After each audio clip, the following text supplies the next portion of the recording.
お電話ありがとうございます。おじいの朗読者です。本日の朗読も最後までお楽しみくださいませ。136からの電話。これはずいぶん前に私の弟の身に起こった出来事です。私と弟は年が近く、実家では一つの部屋を共有して使っていました。狭い部屋に男が2人、しかも年齢差があまりないものですから、仲は悪く常に喧嘩していました。それでも兄弟ではありましたから、仲が悪いと言っても、ピンチの時は絶対に助けるという絆はお互いに持っていたのだと思います。弟がもう間もなく成人を迎えるという頃、学生時代を謳歌していた弟は、その日も飲み会へ参加していたため、深夜遅くに帰宅しました。私は眠っていましたが、物音で起き、今頃帰ってきたんだな、くらいにしか思わず、また目を閉じます。鳴り響く音でまた目が覚めました。音の正体はすぐにわかりました。携帯のバイブレーションです。私のものはピクリとも反応していませんから、弟に着信が来ているのでしょう。しかし、肝心の弟は酒の力で爆睡しているのか、全く出ようともしません。おい、電話鳴ってるぞ。うるせえから早く出ろ。弟を叩き起こし、電話に出るようせかします。とうめきながら、やっと携帯を手にした弟は、画面を見るなり、136？ 何これ？と声を上げました。兄ちゃんこれ見て、と差し出された弟の携帯には、136から着信が来ているのを私も確かに見たのです。こんな番号ってあるの？わからんけど、とりあえずうるさいから出てみれ。もうずいぶん長い時間、携帯は鳴っています。弟は携帯を耳に当てました。はい。いや、俺に言われても。はい。ちょっと待ってください。そう言って弟は何やらメモを取り始めます。はい。わかりました。電話は終わりました。何だったの？私が尋ねると弟は、いやー、なんか、亡くなっている人がいる住所を教えるので、そこへ行ってくださいって言うんだよ。俺、警察じゃないのに。とりあえず、住所をメモした。と答えました。意味がわからないので、私も弟も再び寝ることにしました。翌日、起きると、弟のメモがそのまま机に置きっぱなしになっていました。現実だったんだなと思って弟の携帯を確認しましたが、136からの着信履歴などなかったのです。わからないことだらけでしたので、ちょっと調べてみました。すると、136は電話履歴を教えてくれる固定電話の有料サービスだと判明。ですが、136から直接電話が来ることはありえない。あくまで136に電話をかけることで利用できるサービスでした。次にメモをした住所。インターネットの情報によると、そこは人里離れた場所にある人家のようでした。それ以上の情報は特に出てこず、謎は深まるばかりです。そんな遠い場所じゃないし、俺友達と行ってみるわ。弟は気になるのか、現地に向かうようです。私は、おう、とだけ言って、これから何が起ころうとしているのか、予想すらつきませんでした。その日の夕方近くになって、弟から連絡がありました。兄ちゃん、やばいことになった。今、警察にいる。何？一体どうした？両親はまだ仕事で帰ってこないため、私が代わりで警察署へと向かいました。警察には弟と友人二人がいました。話を聞いてみると、あのメモの住所へ向かってみると、廃墟があったそうです。何気なく中を探してみると、電話の通り、本当に人の骨があったので、警察へ通報。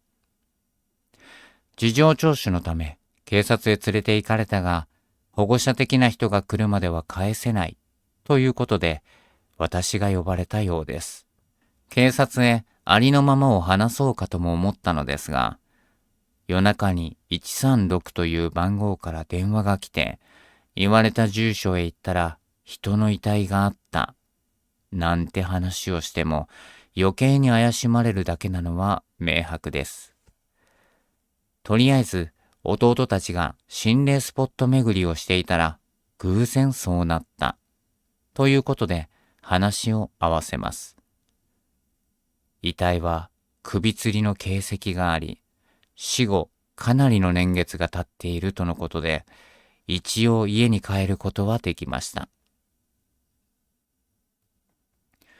それからというもの、弟に異変が起きました。最初は弟の、今、テレビになんか変なの映らなかった？という指摘から始まりました。何度もそういうことが重なったので、弟とテレビを見ているときは常に録画をして、不可解なところがあったら見直してみるという方法を試してみたのですが、録画ではその現象は確認できませんでした。弟が言うには、女の人の影みたいなのが見えるらしいのです。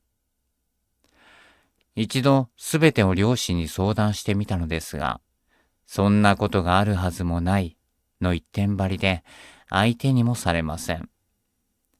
そのうち弟は日常生活の場面でも女の影が見えたと言い始めます。これは廃墟にいた遺体の霊の仕業だという確信だけが私の中にありました。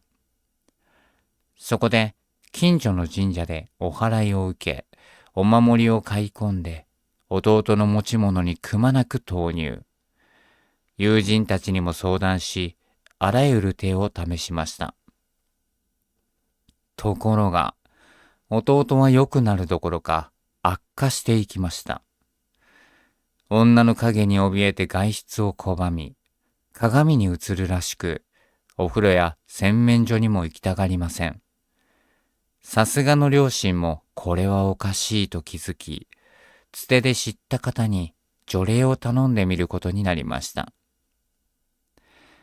除霊当日、霊能力者だというおばさん3人が家に来て、早速ことが始まりました。お経をあげながら長いことやっていると終わったようで、説明を受けます。とりあえず除霊は終わりましたが、残念ながら失敗してしまいました。申し訳ございません。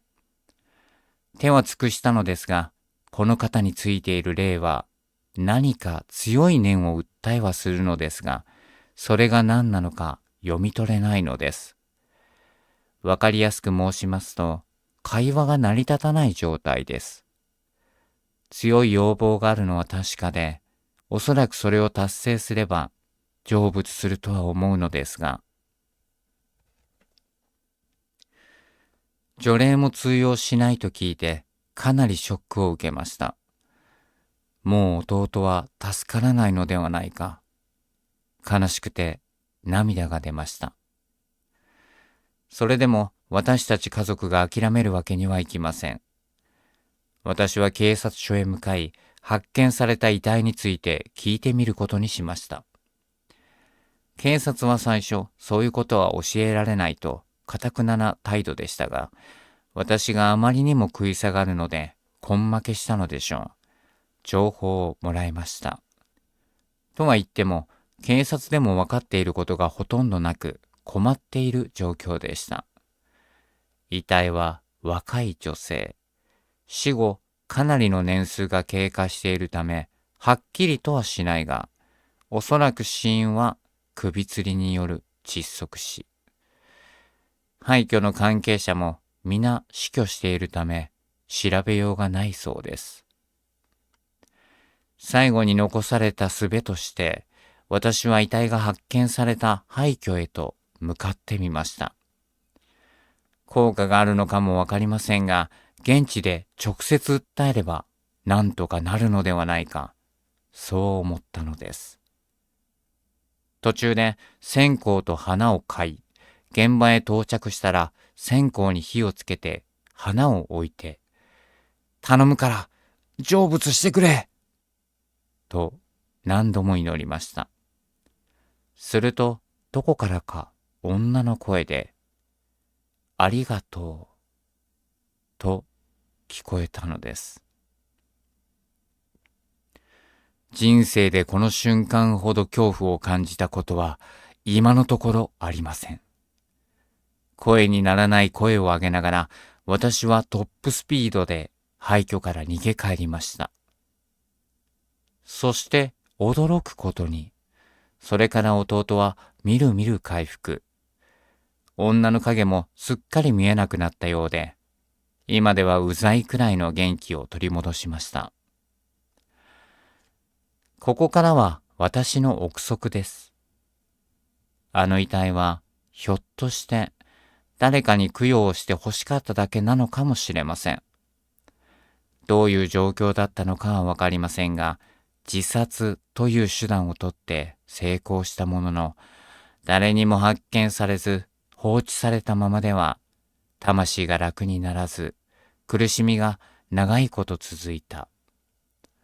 そこに助けてくれる希望として、どういうわけかはわかりませんが、弟に白羽の矢が立った。なぜ弟なのかは、きっと人知の及ばない領域の話なのかもしれません。弟にも聞いてみたのですが、この件に関して全く心当たりはないそうです。唯一これかもと思う出来事があるとすれば、ゼミの研究でその廃墟がある地域へ行ったことがあるくらいしか思い浮かばないということでした。